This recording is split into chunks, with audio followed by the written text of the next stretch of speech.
everyone. Welcome to our very first episode of Arcade Spirits here. I love that they've got like the old school video game sounds here in the menu. Uh, if you can tell, I do have my subtitles or my closed captioning turned on.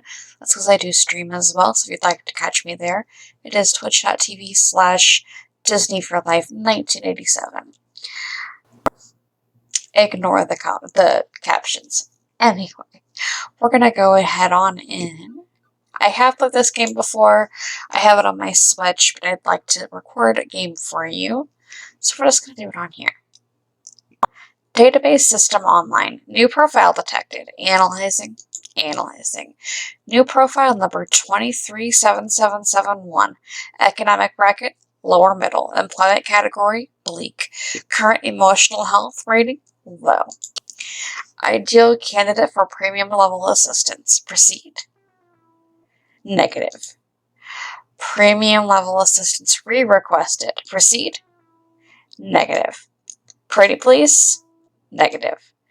Overriding denial of assistance. Establishing premium services profile 237771. Justification? Hope. Hope should be rewarded. A spirit must be restored. Now compiling personal metadata. Okay. We've got all kinds of different things. So we're going to do Disney as our first name. What should our last name be? I didn't mean to press that button. And I got a screenshot. I did not mean to do that.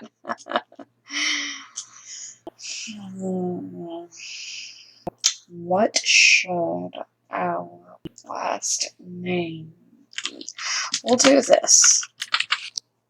Why not? Okay.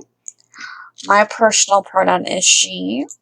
Hairstyle, we're going to go short, medium, let's go short. Skin tone, just want to like see some of these.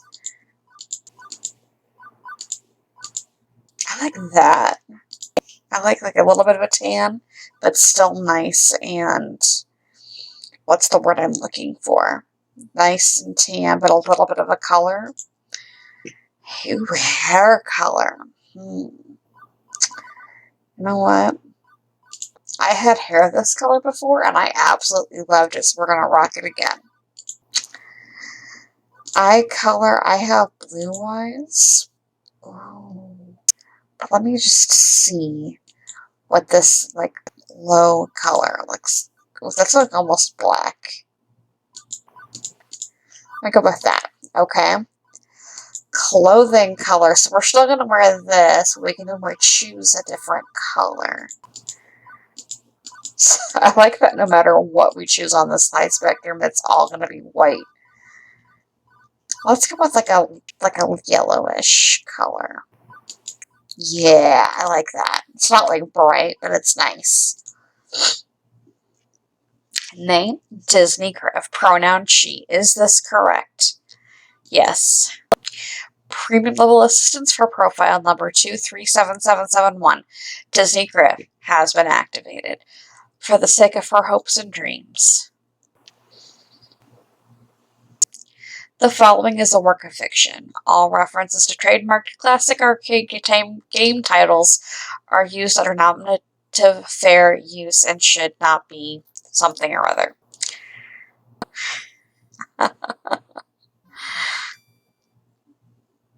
Okay. It's like an arcade, the little game screen. I love it. Level 1. Put your quarter up. This is really pretty. It's like a painting. It is the future year 20XX. This could be 2021 or whatever year 20 it is. A dark era in which mankind is pushed to the brink of a catastrophe. So then 2019. Woe be to the human race plagued by evil, terrifying, utterly sinister, I don't know. Robots, maybe? Evil robots? How's that work? Yeah, no, sorry. The future year 20XX is pretty much what you'd expect it to be. Non-flying cars, smartphones, pro-gamer celebs, internet trolls, personal assistant AI, cheese-flavored snack foods. But even with such wonders as 20XX holds, to date, I've had no part in any of them. I've worked as a dishwasher, a shoe salesperson, and a lifeguard for the community pool. I don't care what era of human history you live in, kitties peeing in the pool is pretty much a constant thing. Trust me on this. As for the bustling metropolis of 24-hour neon utopia you see here, my little corner isn't nearly as shiny and cool. Let me show you. Behold my quaint little apartment. Can't complain really, it's paradise in a relative sense. I only pay half the rent, neighborhood stabbings have been down this year. Also, my roomie picks up any stray socks or shirts I leave laying around. In fact, as things go, I'm living large compared to most of my family tree. Or at least I was before today. You got fired from another job? Seriously? Seriously? That's 3 jobs since we left the suburbs. The horrified-looking young woman there would be my roommate and my childhood friend, Juniper. Juniper is the one who spearheaded this effort to co-rent an apartment. She's also the one who encourages me whenever I lose a job. Today. I don't get why you aren't more upset about this. I'm upset. I'm upset on your behalf. Come on, share the load a little, okay? Pool's closed, Juniper. Not much I can do about that. Why get upset? She's not going to talk on this one, okay. Because you actually enjoyed that job. More than you enjoyed dishwashing soap and smelly socks at the very least. I'm not the complaining sort. These things just happen. Things fall apart. The center does not hold. That's a bit morbidly poetic, isn't it? No, I mean the community center literally fell apart and the pool won't hold water anymore. Whatever. I'll just get another job. Any job will do as long as we can make the rent, right? Wrong. I saw how mopey and tired you were coming home every night from those older crappy jobs. At least when you got back from the pool each day, I sometimes caught you smiling. What's the point of us moving away from home if not to get away from all of that? I mean, we both left that town so we could try to find happiness, right? I just want us to be happy, both of us. I thought you hated your job. Come on. No deflecting. This is about you. My mind's made up. We're gonna find you a job that's just as good, if not better, than the lifeguarding job. Let's start from the top. What's your dream? Well, I'm standing in front of a class to give a speech and I forgot to put my pants and your dream job. Oh, I don't know, Juniper. I never really gave it any serious thought. I've got it. Oh, hey, I think I've just got the thing to help you out. Juniper pulls out her phone, rapidly tapping an unlock code onto the glass before pointing at its little pink icon. It's a virtual life coach app. Mine keeps me from being late to meetings. Totally free, too. My cousin introduced it to me. Wasn't he the guy who ended up in the ER after making a homemade flamethrower? It would have worked if he got the fuel mixture in his water gun right. Anyways, I'm sending a copy to you now. I just a pop-up an hour ago offering me 500 points just for recommending it to a friend. Good timing, huh? As long as you're earning points, I guess. At least give it a try, okay? Maybe it can point you at some good jobs. Ones with less socks and or urine. I'll think about it. Okay, but don't think too long, right? In the end, I installed the app. I couldn't bear to see Juniper fronting over me like that. Not that I find it annoying. I mean, it's more than she ever.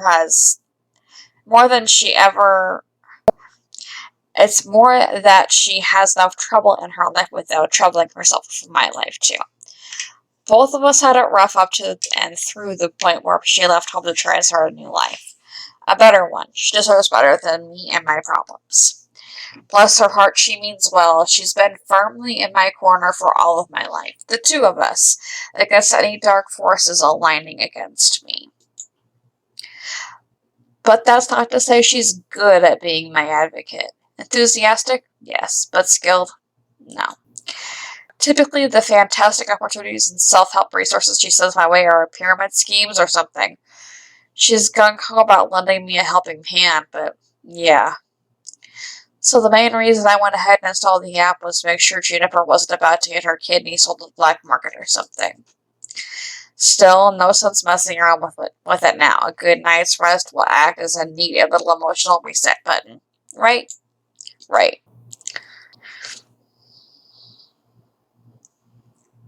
No dreams, no nightmares, just 8 hours of sweet, sweet black.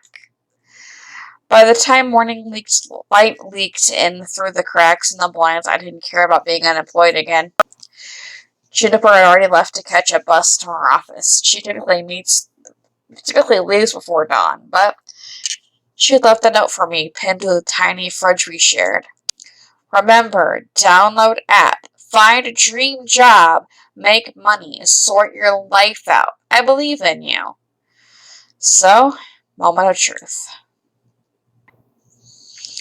Do I trust in Juniper's weird little app, or just go find some job that pays well enough to cover the bills?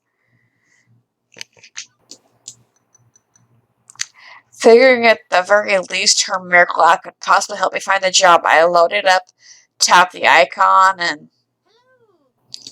Huh? Okay, see, that's what I mean. Anybody else would freak out over a cute girl climbing out of their phone. Me? I went, huh. Also, it's one of those new kind of 3D screens, so not actually magical realism here. Very normal in distant future year of 20XX. Thank you for downloading Iris, your personal life coach. This is the ad-supported free version, sponsored by Pizza Yums. Did you know that when you have pizza on a bagel, you can have pizza anytime? Wow. Would you like to subscribe to Pizza Facts? No thank you. Subscribing to Pizza Facts. Excuse me, but... I'm here to help you get your dream job, your dream house, and your dream partner. I'm here to make all your dreams come true. Pretty tall order for an app to do. Or are you some sort of wish-granting genie? Well, I suppose in the modern parlance, a massively interconnected database searching virtual assistant could be considered a kind of genie in a bottle. But honestly, all I can do is give you the chance to improve your life. What you do with it is up to you. I can cross-reference search data for you, but without motivation, you won't get anywhere. I glanced up at my phone. I glanced up from my phone at the heaps of laundry and half-finished books and other items strewn about my apartment. Motivation is something I have a ton of. Honest. That's super. I'm really looking forward to working with you. Before we begin, do you have any questions? Sure. Why should I use this app at all? I mean, my phone already has a voice-activated assistant AI. I could just say, hey phone, search the web for job listings, and it'll work just as well. But I have an advanced emotional language interpreter. I'm smarter than the average program with more heart. I can help you sort your life out by analyzing your personality and finding a perfect path to life. All thanks to my glorious, wondrous, patent pending, super duper identity identifier system. Between you and me, they really wanted an acronym that sounded matched my name, but couldn't figure out what to do with the letter R. Would you like to know more? I'm good. You don't want to find out my personality analysis system? Okay, that works too. I can read you like a book, no matter what. Okay, but how was any of this supposed to help me get a job? I only downloaded this app because my Ruby claims you're a great life coach for the unemployed. What good will taking the quiz off the back of market checkup magazine do with that? What? It'll help me understand your spirit, of course. You can talk to ghosts. Is there a ghost in the room right now? Am I a ghost? You have to tell me if I'm a ghost. That's the rule. No, silly. I mean your spirit. Your hopes and dreams. Your life's passions. I can even help you find romance.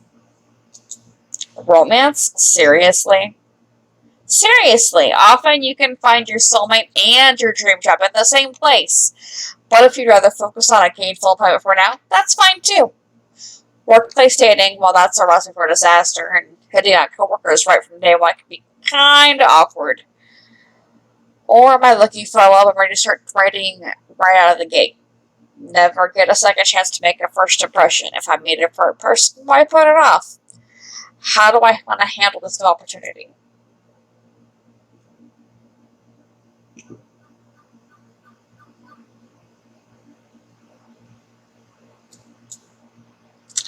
I think I'm mature enough to juggle both at once. Why not? Super! And remember the choice is yours. If you're not comfortable with other people, stay professional. Now let's get started. To finish analyzing your personal history, please authorize me to read your social media feeds and personal information metadata. Aha!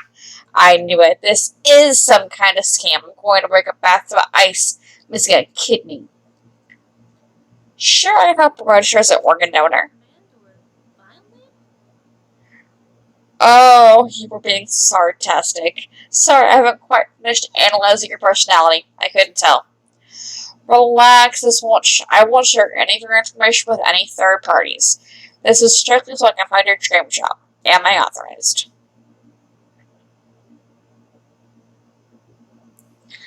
Another wonderful Juniper recommendation. Here, just like the 17 self-help books on my shelf.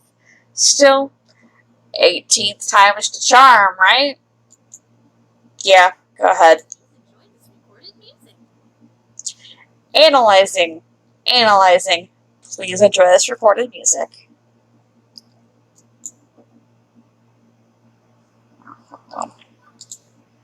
Let's go back into the actual music, huh?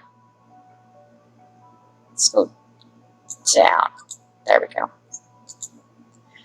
So, do I just stand here, or?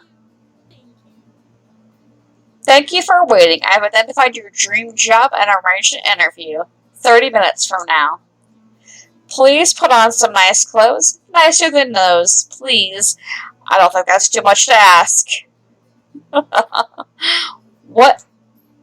For your interview, silly, you want to look your best. But how? Okay, how did you land my dream job in 20 seconds flat? Simple. I'm awesome like that. Now get a move on, Tut-Tut. You need to catch the 8:20 a.m. bus, and that's 9 minutes away. Well, this is happening, but I do have a chance to get off this runaway train. Nobody says I have to pay my new digital fairy godmother. I could delete the app and go find a real job. That'd be the safest option. I could. That's fine. A normal person, someone with high standards, would have deleted the app right then rather than hop on a bus to meet up with what were very likely men with sharp knives and a taste for kidneys. But me? I was already getting dressed before she finished that sentence. It's not that I believe the silly app's claims that serving my hopes and dreams on a silver platter. Honestly, it's another shoe shop job at best. But well,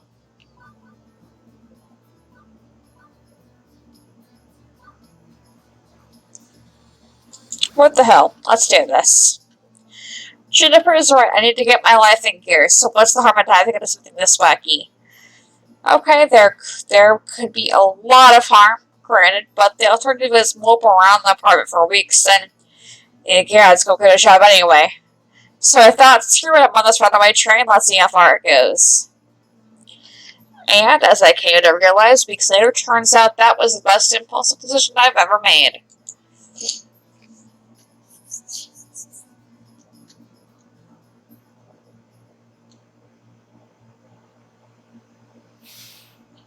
The bus drops me off, oddly enough, not very far from Juniper's office building, although my destination isn't nearly as upscale as that. This is, well, it's a strip mall. Strip malls are relics of the 1900s, places where a random assortment of weird little businesses jam as many of themselves into tight of a space as possible. For instance, I'm seeing a dentist, a used bookstore called The Whole Story, an arcade, a fast food joint, a boarded up health spa, once called Lattes and Enema, which sounds, what do you think? I think that's two things no human should ever be combined. No, I'm about your future place of work. I'm desperately hoping we're not talking about the same thing. Which one of these businesses exactly am I working at? I don't know anything about oral hygiene or oral books, and I'd rather not be a fry cook. So one in the middle, silly. What, behind the arcade? It is the arcade.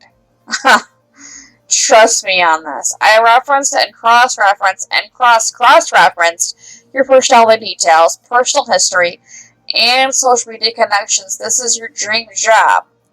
My dream job. Really. Accuracy. Yes. I should probably explain my confusion. Arcades are big business in the entertainment sector. Pro gamers are celebs. 5-star arcades are social hotspots. It's always been popular with the mainstream. But, well, restaurants are popular too, right? And for everybody who opens one, hope it be the next Iron Chef, a dozen more shut down with failure. Arcade competition is fierce. Paydays range from peanuts to gold. And sure, those who make it can secure fame and fortune. But those who don't, well, no wonder Iris sees this as a dream job. Video games weren't always this popular, though. I read an interesting article about it once. Back in the year 1980-something, we narrowly avoided a serious industry crash, which would have left video games as a kid's toy fad, like hula hoops, no mainstream acceptance. For instance, one of the factors could have been a terrible game based on a kid's movie about a cute alien visitor who wanted a phone home. If this game was complete poop butts, like poop from a butt and a massively overproduced, it had ruined video games for years. Fortunately, cooler heads prevailed. That game was delayed and it could have developed properly, and the crash was averted. The crisis only exists in theory now. Sometimes I wonder what it'd be like for people in the darkest timeline, where everything went wrong. Are gamers considered nerds and outcasts? Are arcades vanishing points of nostalgia? The mind boggles. But make no mistake, as popular as they are, the arcade industry is a dodgy, risky prospect of a job. Plenty make a run at it, only to come up short.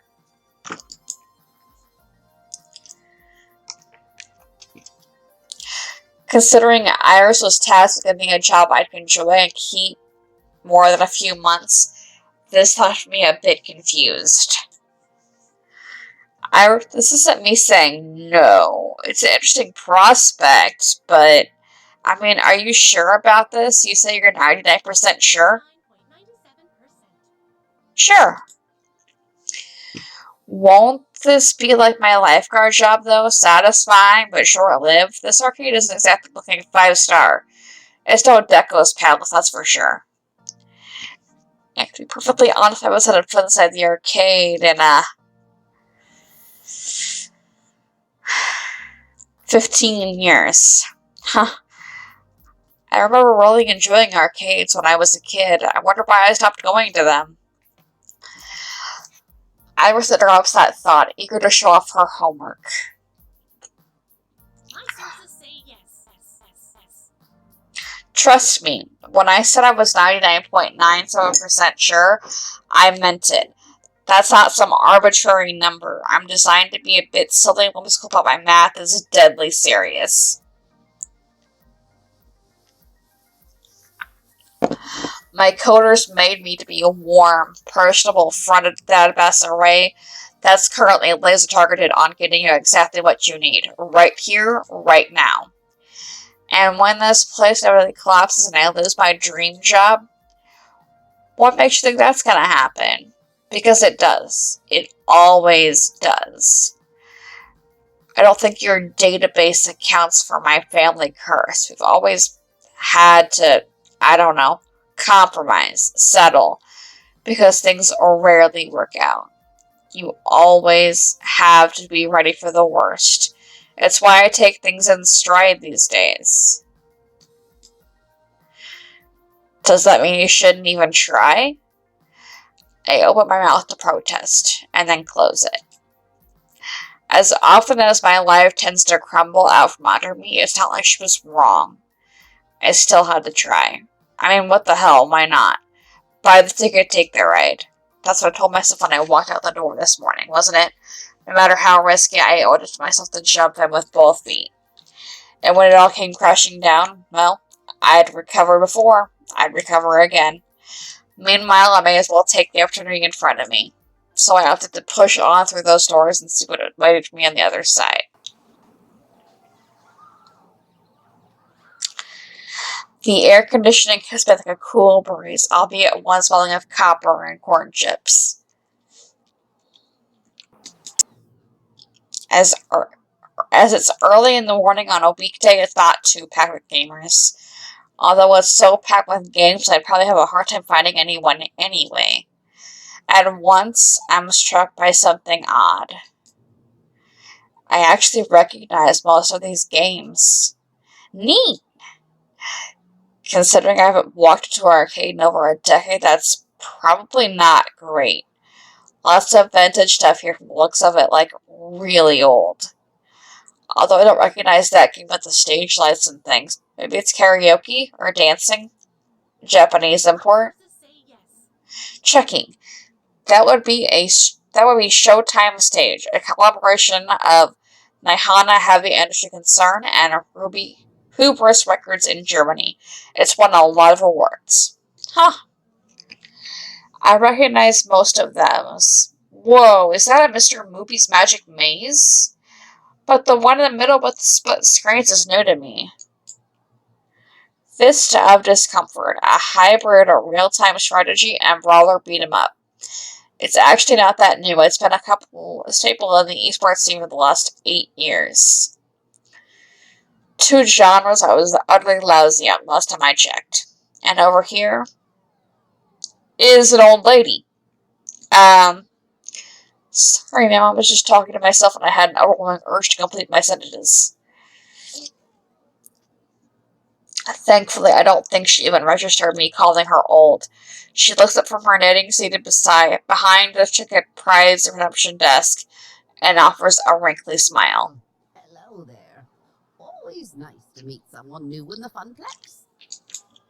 The what? Francine's Arcade Funplex. Didn't you see the sign out front, dear?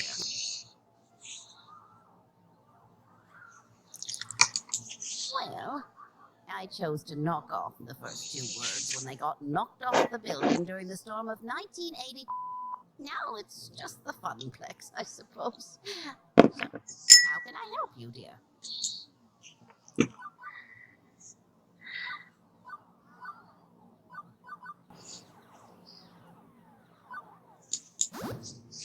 A magical space fairy or something that lives in my phone told me to come here to find my dream job.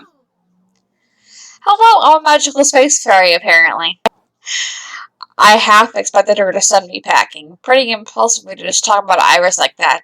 But she took it in stride. Oh, hello. My, what they can do with technology these days.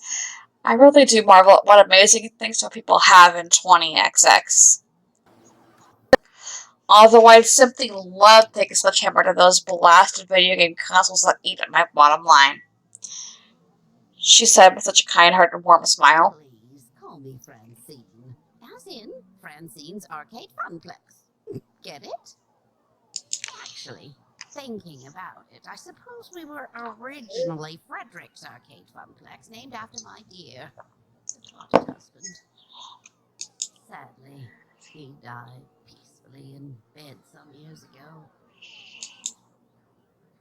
I'm sorry to hear that. Oh, don't be. He died doing what he loved.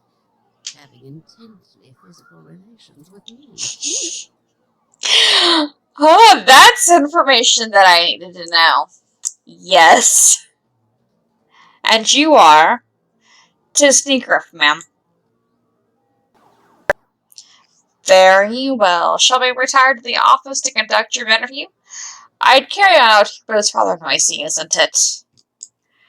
Yeah, about that. How do you deal with the constant noise, anyway? Well, eventually you sort of learn to filter out all the beeps and the boops. It could take weeks to become acclimated, I found, but in the end, done. She quirks an eyebrow. Well, now, that's faster than the others. Not bad.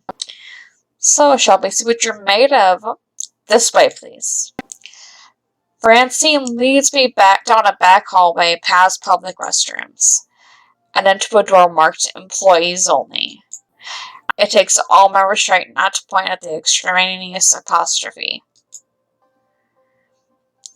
Welcome to our little backstage oasis. I suggest we do this in Gavin's office, but it's a bit too untidy. I don't blame the boy who's been so overworked lately. Please have a seat and we'll begin. As quirky as this place and the owner may be, at least I'm confident that I can nail the interview portion of the proceedings. I've interviewed for 1,000 jobs and held down 3. I know all about the standard questions. What are your greatest strengths? Where do you see your weaknesses? Once I've even had to describe how to assemble a Lego set to provide my communication skills. Considering I ended up washing dishes, I'm not sure why, but the point is, I'm confident, prepared, ready. If you were a dinosaur, what dinosaur would you be? What?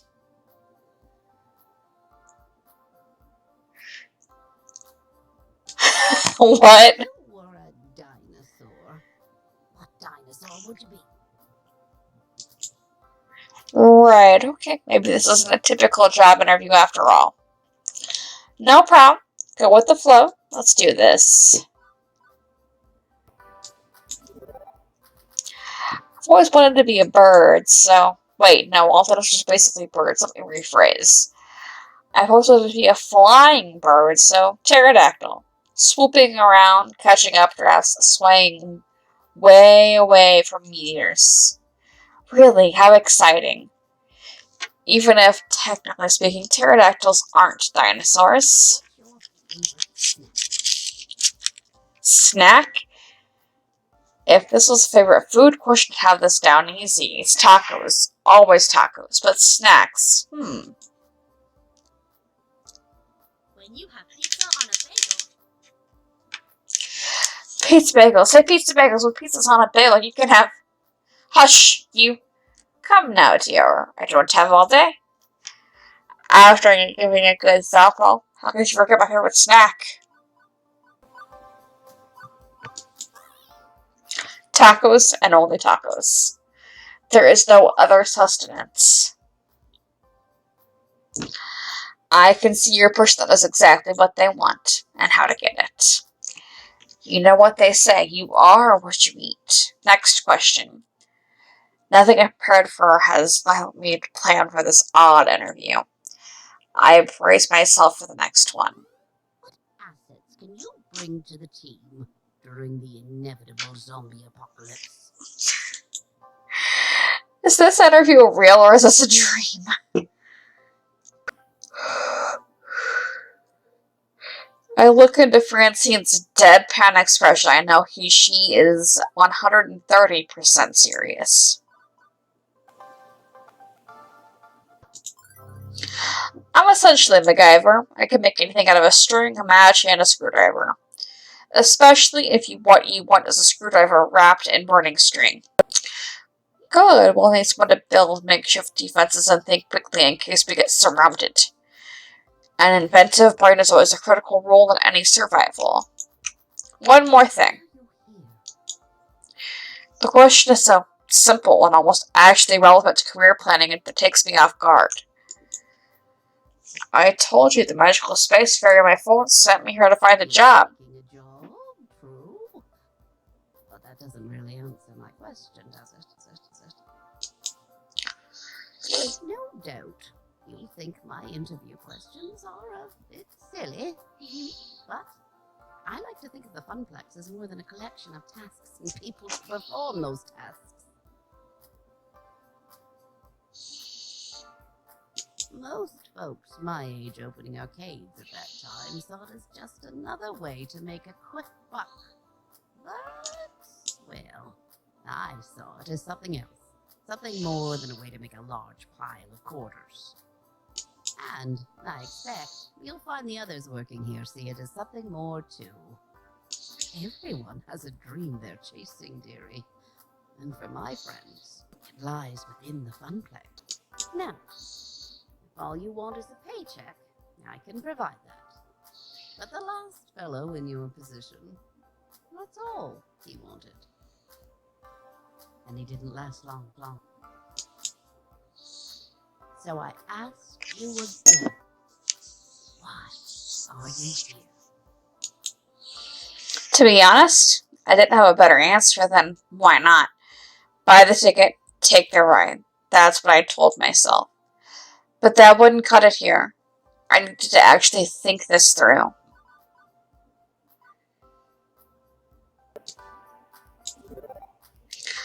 Understood I'm not whining or looking for pity, but my life has been a complete mess for the last decade. In and out of jobs, taking what I can get, settling, compromising.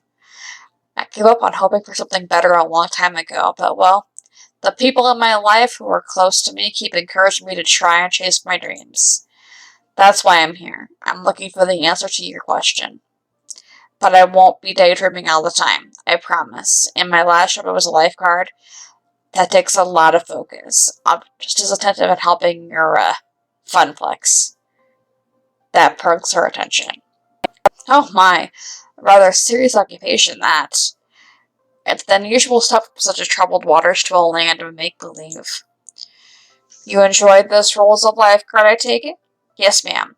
My roommate says she's often noticed me smiling after coming home from work.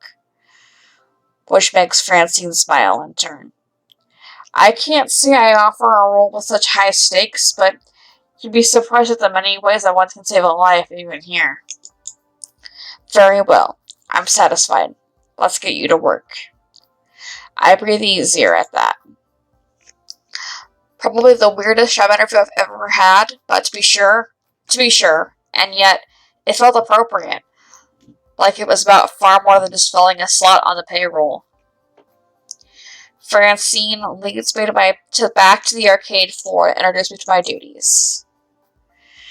It only occurs to me now that I forgot to ask exactly what duties this mystery job I accepted really involved.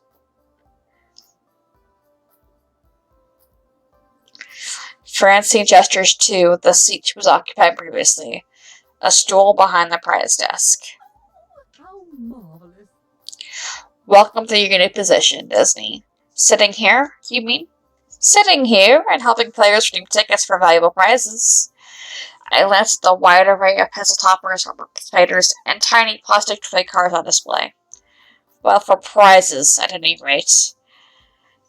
It's such a relief. I'd really been stretching myself thin trying to fill in since the position was vacated. If you don't mind me asking, ma'am, why did the last guy who sat here end up quitting? Something about being so bored of his mind that he felt like jamming one of those 500 ticket plush dolls down someone's throat. Oh, such a shame.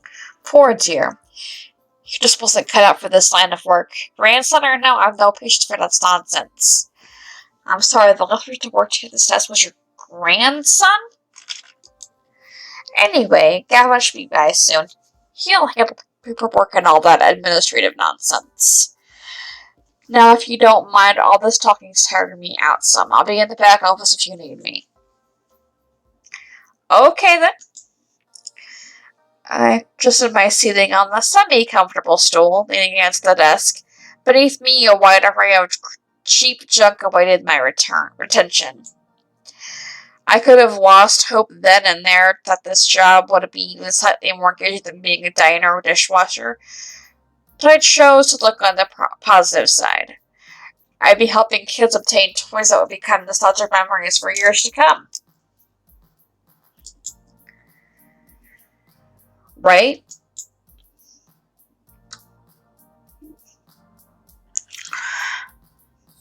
Any minute now.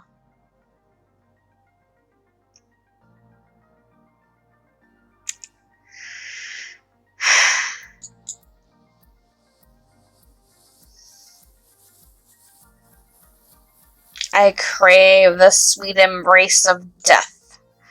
I've been sitting here for 2 hours and nobody's walked up to obtain a novelty Funplex shot glass, or a colored pencil set, or a light-up yo-yo. Lunchtime is approaching, and so far the only people walking in and out of the arcade are a few stray adults who have no interest in cheap friendship bracelets. Thankfully, my first customer of the day arrives before I start wondering if those 500 ticket flushes could actually fit down someone's throat. Or maybe not. Nope, just walking right on by me, his head buried in reading some sort of spreadsheet off his tablet. Was he here to play? Doesn't look typical businessman on a break, or unwashed and unemployed game aficionado. In fact,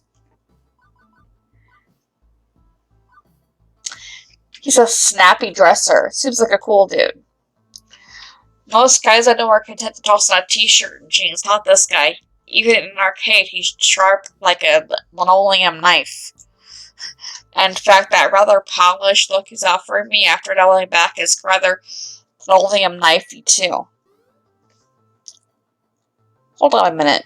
Who are you exactly? What are you doing behind that desk? Where's Francine? Pleased to meet you. I'm Disney. I'm Disney Griff, your new hire. I'm looking forward to working with you. He relaxes somewhat on hearing that. Somewhat. Good to hear. It's about time. I was wondering how long she'd have to work the desk. She's got gusto for an octogenarian and loves working the floor, but sitting here all day handing out toys and dealing with problems wears her down. So she explained the job to me, gave me the papers to sign. She said Gavin would handle that stuff. With a sigh, he rubs his forehead, feeling a headache coming on. That would be me. I'm Gavin Cooper. I'm the business manager here at the Funplex. I make sure we manage to keep having a business, correcting the pile of rapidly collapsing fiscal mistakes. Right, so, as you no doubt guessed, you'll be exchanging tickets for prizes. That's the least part of your job. There's more to it than that. You're the floor attendant. You attend to the floor. What, the carpets? Seriously? The floor, the arcade, the games, the patrons. You're the one running around putting out fires and sorting out problems. Technically, you're our second floor attendant. Ashley will be in later. But we need 2. One to roam, one to operate the desk. I do it myself when I'm typically busy in the back office, making sure the whole thing doesn't start to follow bankruptcy. That's why Francine loves following it. She's a people person. She loves helping out in a pinch. I am not a people person, as you've likely gathered. That's not to say that you're alone out here. I am your corner, at least. If things go south, pat me for advice on what to do. You got a phone? Of course. Gavin quickly passes me a business card. He apparently had a stack of them that I already found in the pocket. Go figure. His phone number is at the bottom. My throat.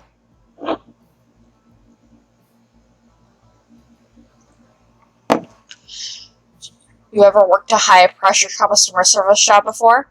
Shoe sales. Smell like socks? You have no idea. Right, well, you know how to keep your head when a customer doesn't, I hope. But anything goes sideways, you text me. I'm not around, you text Ashley or Naomi, in that order. Who and who? You'll meet them soon I enough. think not. Above all, do not bug Francine. She's practically retired. Let her enjoy that retirement in peace. Understood?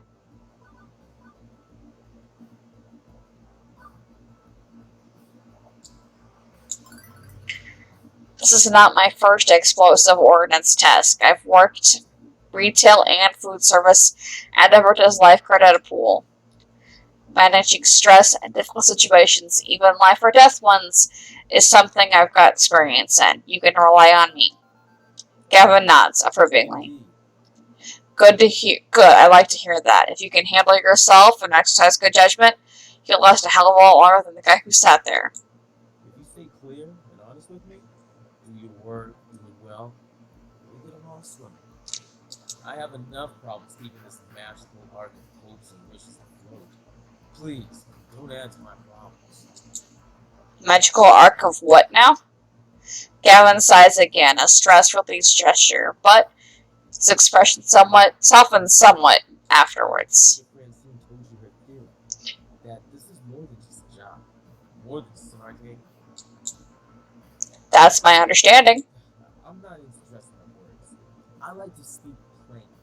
If I'm hurt, then that's because optimization is a factor of my job. Everybody working here wants to work. This is where they belong, for one reason or another. Me, I love chaos. I love wrangling chaos specifically. The arcade industry is high risk, high reward. I manage that risk so that they can also find happiness in their lives. Everybody in this business has a dream they're chasing. It's a fragile thing.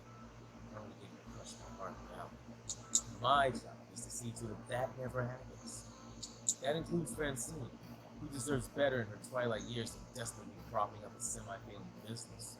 So, you find some value in this place beyond your salary, and you'll burn out. Trust me. Last guy to sit there burned out hard. Now, can I trust you to mesh with our merry misfits?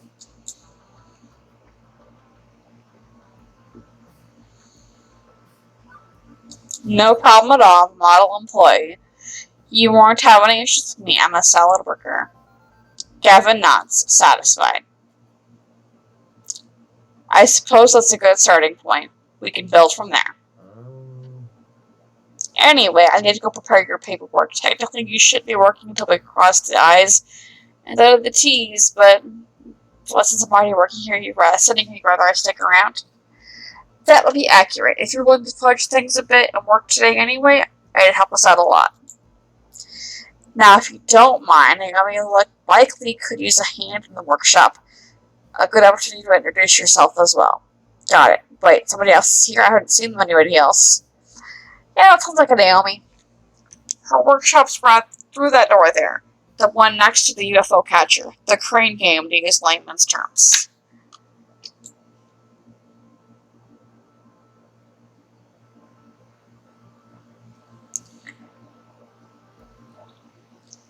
Satisfied for now, Gavin heads into the back, presumably the office to go crunch some numbers. If Francine's really taking a nap back there, hopefully he's going to crunch quietly. My first coworker ended up a slightly less cool than a guy than I thought he'd be. But he's not a jerk, definitely. I get that where he's coming from. Plus, I've done really blunt people before. It's easy to mistake them for jerks, especially at first glance. I figure I can give this guy an honest chance. Anyway, I should go meet my next coworker, this Naomi that he mentioned. Although I could swear Francine and I were the only ones here till now.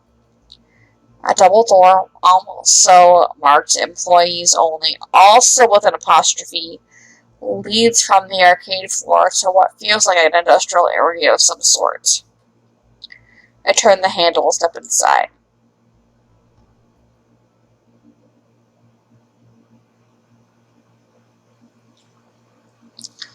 A little room tucked away between the back offices and the Funplex front. I found what is very likely this Naomi, spoken only of a myth and legend. A girl about my age, but certainly not my height, is tinkering away on what looks like an old tube-style monitor. Huh, I didn't realize that they had so many circuits. She doesn't notice me when I come in, too busy soldering and capacitor into place. The lingering smell of melting metals fills the air with the poorly ventilated workshop. Excuse me, for lack of a better way to interrupt her. I was worried no matter what she might do, what I did, she might, I don't know, burn her fingers or jump so high that she hit the ceiling or something. Fortunately, the shock's not quite that intense. Hello? Hey, you know this room is for employees only. She said, with no apostrophe. Are you lost? Do you need something? I'm Disney Griff. I'm the new fourth, and it's starting today. Oh! Hi. I didn't realize Francine already found someone. I guess I forgot to check my text.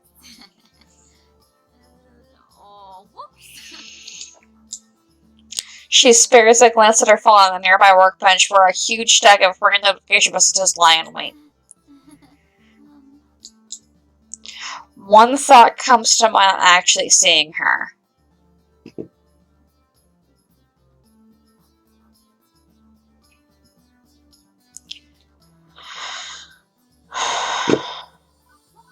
I kind of want to go for Naomi. I am a weak-willed human being, one who grew up feeling mighty funny whenever I saw Velma from Scooby-Doo. Nerds need love too, you know, and when I was moved from school to school as a social outcast, I was drawn to fellow outcasts in turn. Still, beyond my weird libido, mostly I noticed how much she's smiling as she welds that little thing onto the bigger thing. She's just so happy and at peace, and I can appreciate that joy in one nerdy's passion. Anyway, I'm Naomi Fairchild, the Fun Flex Techie. Hi! Pleased to meet you. I was expecting Gavin, though. He usually checks up on me about now. He's busy doing strange things with numbers. Ugh, yeah, that sounds like Gavin. I take it he sent you along to help? Great. Give me a hand with this monitor. It's really heavy, and I'm still paranoid about dropping it after what happened last time. Really? What happened last time? Well, I dropped it. Oh, right. She helps me lift the large cathode ray tube, slotting the heavy metal framework into the place within the exposed guts of the nearby arcade cabinet. Once done, she starts hooking wires back up to the other wires. There's a surprising number of green circuit boards on that largely hollow wooden shell. This is the first time I've seen inside one of these things. It's weird. Lots of empty space, a couple large slabs of circuits, and that beefy monitor.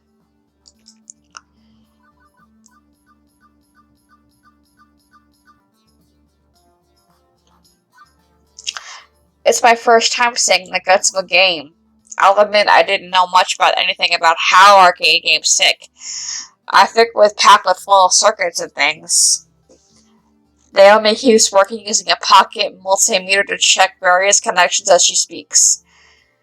It can be packed in tighter like a bartender or cocktail cab. I'd say Upright's favorite form of functionality. I mean, compare American and Japanese cabinets. Ours are designed for standing players, so they have to be upright, even if that means an empty base. Japanese candy cabs are shorter, so you have to be sitting down, but I prefer American style. Ours have more room for art.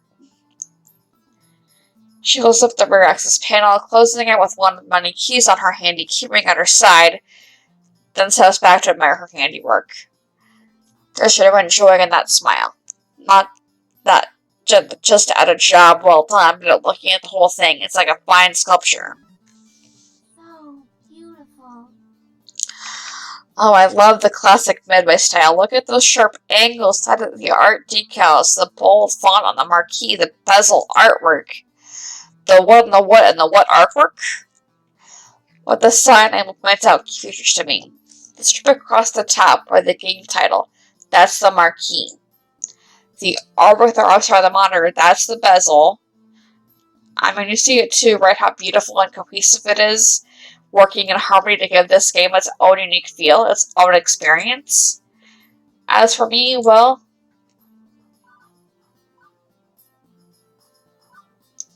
I agree it's beautiful in its own way. The way she stares lovingly at this, well, honestly, this box of wooden circus vacuums and tubes and stuff, I think I understand. It was made to be one whole thing, the art, the style, and of course the game itself, all of it part of the same experience. Everything about this game is this game. If you run it in an emulator or a game console instead, it's made lesser. Yeah, I guess I can see that. It's beautiful in its own way. Oh, good. Naomi lights up with joy like a pinball machine, all twinkly and shiny. Finally, so few people really understand the beauty of a classic arcade game.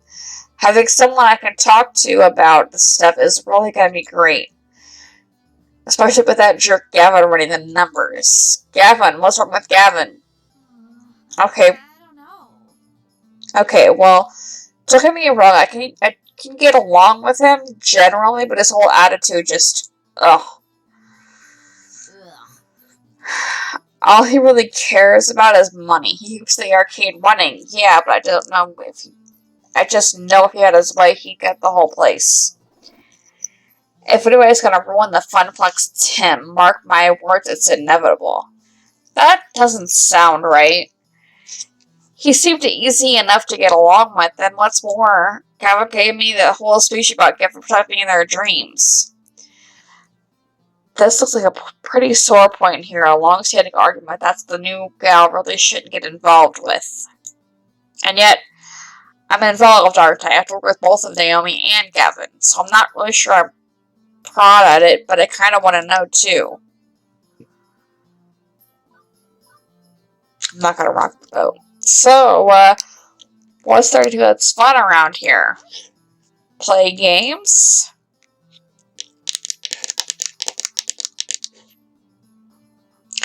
It's a Funplex. It's literally a plex of fun. Right, I knew that. Sorry, I was always asking weird non-questions when I'm, No, I should apologize. You just started here, and I'm dumping workplace gossip on you. That's mean of me. I try to stay cheerful, really, no matter what. But try and succeed are different words. Anyway, don't worry about it. Gavin's my problem, not yours. Right, let's get back to work, shall we? Now for the less fun part. You seem like a strong, strapping kind of gal. Well, a strong gal, at least. Well, you're a gal. That's enough. I'm semi-insulted then? Okay, let's get to it. Right, a little to the left now. My left, you're right. Careful. Now forward, right, correct. Now turn to the right. Keep it coming, and there. Carefully, tip it into place. Victory! I gently ease the rolling dolly forward, the giant wooden box slotting into place alongside its neighbors. The two-wheel dolly makes it easier, but hardly easy, especially with Naomi fighting over her baby getting scratched or worse, falling over. But with the work done, she's all smiles again. Okay, glad to be done with that one. I swear I've been working with that monitor for ages. Those tubes are finicky as heck, but I'm still not really satisfied with the flyback, but thanks for helping me out, Disney. I think you're gonna do just great here. Happy to... Ugh.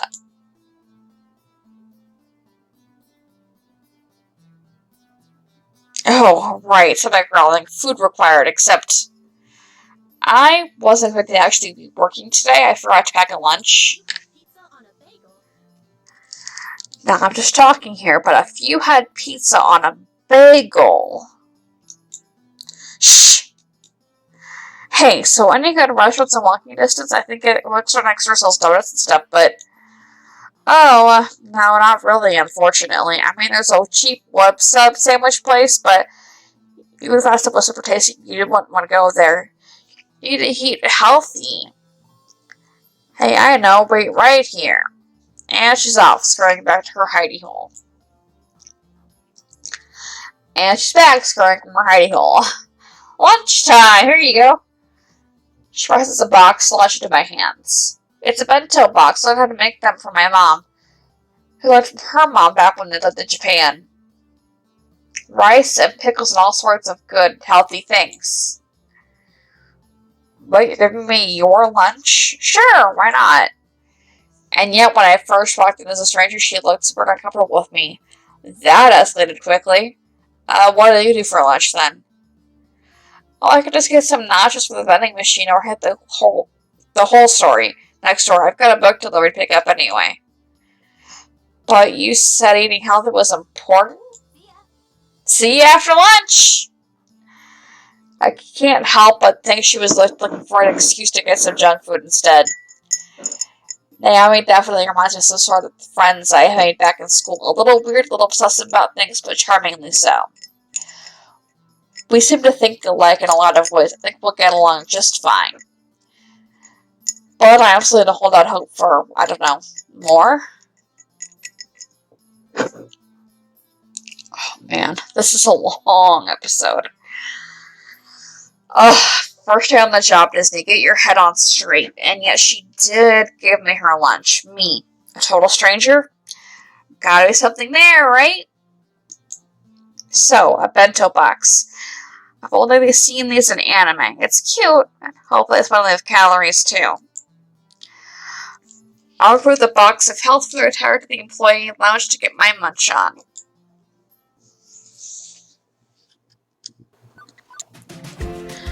Alright, I think we're gonna go ahead and save it there. I am really, my throat is killing me with all the talking. So I think I'm gonna keep it there, save it there, and I will see you guys in the next episode. If you liked this series, please give a like down below. Comment your favorite part if you have any questions about it. I know I talk fast, I'm trying to stop that, but when I have a really sore throat, it tends to keep escalating. But have an amazing day, guys, and I will see you later. Bye!